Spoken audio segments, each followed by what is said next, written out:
আমি যে কথা বলতে চাচ্ছিলাম, হৃদয়ের কান পেতে কথাগুলো শুনে যান। তাহলে নিয়মিত যারা 5 ওয়াক্ত সালাত আদায় করে এরা হলো 5-এর মুসল্লি।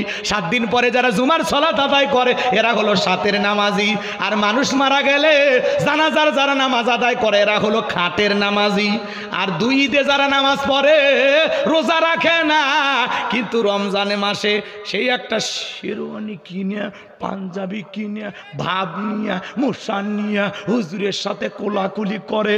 হুজুর তখন বলে রোজা কয়টা? কয় একটাও রাখিনি। রোজা রাখিনি, তারাবি পড়িনি, কিন্তু নিয়মিত ইফতারি খেয়েছে। আমি আবার খাওয়া বেলা না করতে পারি না, এই বদ্ধব্য সামান্য। কথা কন ঠিক কিনা? এরকম কিছু মুসলমান আছে না? না, রোজা থাকে না, ইফতারি খায়। এই মুসলমান না হিন্দু পার্থক্য আছে? রাগ করতেছেন? নিজেকে মুসলিম দাবি করলে আপনাকে সিজদা দিয়ে প্রমাণ করা লাগবে আপনি মুসলমান। আপনার নামাজ নাই, আপনার ঈমান নাই। কথা কন।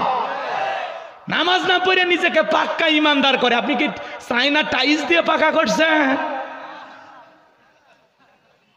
কথা কয় না ভাই। নামাজ না পড়ে কয় পাক্কা ঈমানদার। আবার যারা নামাজ পড়ে ওদের সমালোচনা করে, ও নামাজ পড়ে, ও সুদ খায়, ঘুষ খায়, এ হয়েছে সে হয়েছে। আরে বেটা, ওকাম বদকাম যা করে করুক, নামাজ তো পড়তেছে। তুমি কি মনে করছো নামাজ না পড়ে পাক্কা ঈমানদার করবে, দাবি করবে? রাগ করতেছেন আপনারা? নামাজ না পড়ে যারা পাক্কা ঈমানের দাবি করে এরা হলো পাক্কা শয়তান। শয়তান এমন ভাবে ধরছে, মসজিদের সামনে বসে থাকে, আজান হয় তা কপাল পোড়া মসজিদে ঢোকে না। মসজিদের সাথেই বাড়ি, মসজিদের আজান হলে উঠে পেশাব করে, করে আবার যায় ল্যাপের ভিতর ঢোকে, মসজিদে আসে না। মসজিদের ইমাম তিলাওয়াত করতেছে, খাটে বইয়ে শুনতেছে, কপাল পোড়া মসজিদে আসে না। আপনি মুসলমান দাবি করেন মিয়া, আপনার কাছে নামাজের ওয়াজ করা লাগবে কেন? 5 ওয়াক্ত সালাত নফল না ফরজ? কেন আদায় করতেছেন না? কেন? রসুলের জামানায় ফজরের নামাজের দৃশ্য যেমন জুমার নামাজের দৃশ্য একই রকম। মসজিদ কানায় কানায় পূর্ণ, জহর আসর মাগরিব এশা মসজিদ কানায় কানায় পূর্ণ। সুবহানাল্লাহ। আর আমাদের জুমার নামাজের জন্য মসজিদ ভেঙে 2 তালা 3 তালা বানানো হচ্ছে, লোকের জায়গা হচ্ছে না। আর ফজরের সময় এক কাতারও মেলে না।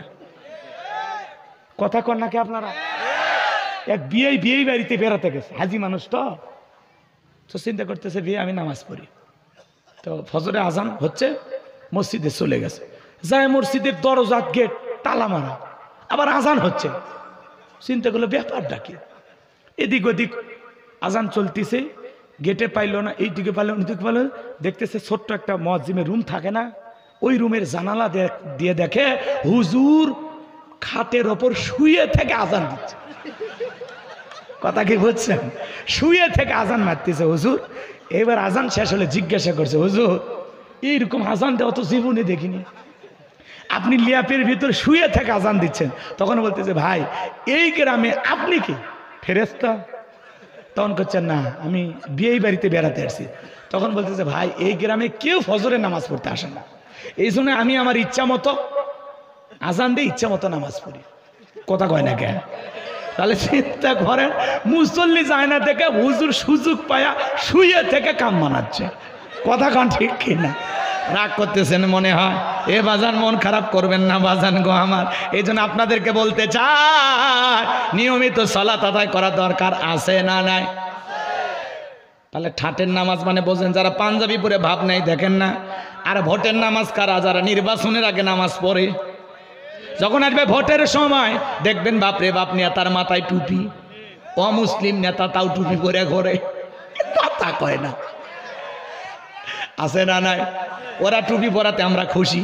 আল্লাহ যেরকম মাথায় টুপি পরাইছে জবান দিয়ে যেন একদিন কালেমাও বের করে দেয়। হেদায়েতের দোয়া করি। কথা বলে ঠিক এরা আমার ভাইয়েরা, মন খারাপ করবেন না। অমুসলিম যদি পাঞ্জাবি টুপি পরে এতে আমরা খুশি, অমুসলিম যদি কোরআন তেলাওয়াত করে আমরা খুশি। এই যে গতকালকে এক মাহফিলে আমারে বলতেছে হুজুর আমি একটু মুসলমান হব, দোয়া করেন। দিল থেকে দোয়া করে আসছি, আল্লাহ কবুল করেন, জোরে বলেন আমিন। কষ্ট হয় নাকি বাজান? মন খারাপ করবেন না। আমি যে কথা বলতে চাই আমার ভাইয়েরা, তাহলে ভোটের সময় যারা ভোট পাওয়ার আশায় নামাজ পড়ে ওরা হলো ভোটের নামাজি। আমি ওই দিকে আর যাবো না, কষ্ট মনের মধ্যে নেবেন না। আল্লাহ তাআলা বলেন ফাসল্লি লিরাব্বিকা ওয়ানহার, এক নাম্বার হলো রবির উদ্দেশ্যে সালাত আদায় করা। যুবকরে 5 ওয়াক্ত সালাত আদায় করব, পাশাপাশি গভীর নিশীথে রাতের 1টা 2টা 3টার দিকে উঠা আরামের বিছানা ত্যাগ করে বিবির ভালোবাসা ত্যাগ করে ঠান্ডা পানি দাও, ওযু বানাইয়া তাহাজ্জুদের সালাত আদায় করার দরকার আছে না? না। আল্লাহ বলেন ওয়াল্লাযীনা ইয়াবিতুনা লিরাব্বিহিম সুজদান ওয়া কিয়ামা, যারা রাত্রি জাগরণ করে আমি আল্লাহকে সিজদা দেয়, আমি আল্লাহর জন্য দণ্ডায়মান হয়ে যায়। গভীর নিশীথে যারা তাহাজ্জুদের সালাত আদায় করে আল্লাহ তাআলা তাদের সম্মান মর্যাদা বাড়িয়ে দেয়। জোরে বলুন আল্লাহু আকবার। তাহাজ্জুদের জায়নামাজে সিজদার মাধ্যমে, রুকুর মাধ্যমে আল্লাহর সাথে প্রেম করতে হবে। আমার আল্লাহর কত দয়া। আল্লাহ শেষ রাত্রিতে প্রথম আসমানে এসে বলে, কে আছো গুনাহগার, আমার কাছে মাপ চাও, আমি তোমাদের গুনাহগুলো মাফ করে দেব। কে আছো অভাবগ্রস্ত, আমার কাছে চাও, আমি আল্লাহ তোমাদেরকে রিজিক দেব। আল্লাহু আকবার বলে। কিন্তু আমরা গভীর নিশীথে তাহাজ্জুদ পড়ি না, সিজদা দেই না, মালিককে ডাকি না, বড় কপাল পোড়া। কথা কন না কি আপনার? যুবকেরাও রাত্রি জাগরণ করে তবে ইবাদত করে না, ইউটিউব ইন্টারনেট ঘাটাঘাটি করে, ইমো মেসেঞ্জারে সেটিং কইরা ফজরের আজান হয় যখন ওই হাইব্রিড যুবক ঘুমাইতে যায় তখন নামাজও পড়ে না। যুবক রে, এই ঘুম ভাঙলে সকাল, না ভাঙলে পরকাল। আপনাদের এলাকার ছেলেরা অবশ্য মোবাইল টিপে না। এই মোবাইল যুব সমাজকে ধ্বংস করে দিয়েছে। কথা বলে ঠিক কি না? মোবাইলের ওজন কম, কিন্তু মোবাইলের মাধ্যমে এদেশের তরুণেরা পাপের ওজন অনেক বাড়াইছে। সারা রাত মোবাইল সেই ভিডিও দেখতেছে, ঘরের দরজা বেঁধে। আবার বাবা মা যখন জানালা এসে দরজায় ডাক দেয় তখন বলে আমাদের বাংলাদেশের স্বাধীনতা 1971 বই পড়ার তখন ভান করে। আবার মা বাবা চলে যায়, আবার মোবাইল দেখে। কথা কন ঠিক কি না? হে যুবক, তুমি যে গোপনে গোপনে মোবাইলে যে উল্টাপাল্টা ভিডিও দেখতেছো, অশ্লীল ভিডিও দেখতেছো, অশ্লীল গান বাজনা শুনতেছো, দুনিয়ার কেউ না দেখলে তোমার কাঁধে থাকা 2 ফেরেশতা দেখতেছে না, লিখতেছে না? কিরামান কাতিবিন ইয়ালামুনা মা তাফআলুন। সম্মানিত 2জন লেখক ফেরেশতা আপনার জীবনের ডায়েরি লিখতেছে।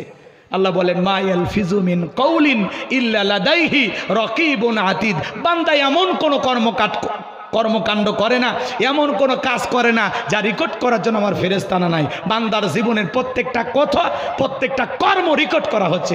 আপনার জীবনের প্রত্যেকটা মুহূর্ত আল্লাহ ভিডিও করে রাখতেছে। বাঁচার উপায় নাই। আল্লাহ যদি দয়া করে জান্নাত না দেয় আমরা যেতে পারবো না। কি যুবক, ওই যে গোলাপ ফুল একটা কিনে ওই যে ঘুরলে 14 ফেব্রুয়ারি, সেদিনই কথা মনে আছে। ওই একদিনের ভিডিওই তো জাহান্নামে নিয়ে যাওয়ার জন্য যথেষ্ট। বিয়ের আগে একটা মেয়ের হাত ধরে কই নিয়ে গেলাম, কথা কয় না, এখন তো কথা কবা না, আসল জায়গায় হাত গেছে। বান্ধবী ভালো লাগে, বউ ভালো লাগে না, তোর কপালে দুঃখ আছে, তোর কপালে দুঃখ আছে রে যুবক। কথা কর, কথা কর। আল্লাহ যুবকদের হেদায়েত দান করেন। বিয়ের আগে কোনো অবৈধ প্রেম ভালোবাসা করা যাবে? পিতা মাতা পছন্দ করে বিয়ে দেবে যেখানে বরকত আছে। আল্লাহ যুবকদের হেদায়েত দান করেন, জোরে বলুন আমিন। তাহলে যুবকদের খাইলো কি? এই মোবাইল। এই মোবাইল যুব সমাজের মাথা নষ্ট করছে। কথা কোন ঠিক কিনা? দেশে মোবাইল আইছে, চিঠি বন্ধ হইয়াছে, দিওয়ানা বানাইছে, পোলা মাইয়ার মনের কথা ভাসে বাতাসে। বলবো, রাগ করবেন না আপনারা? বলবো। দেশে মোবাইল আইছে, চিঠি বন্ধ হইয়াছে।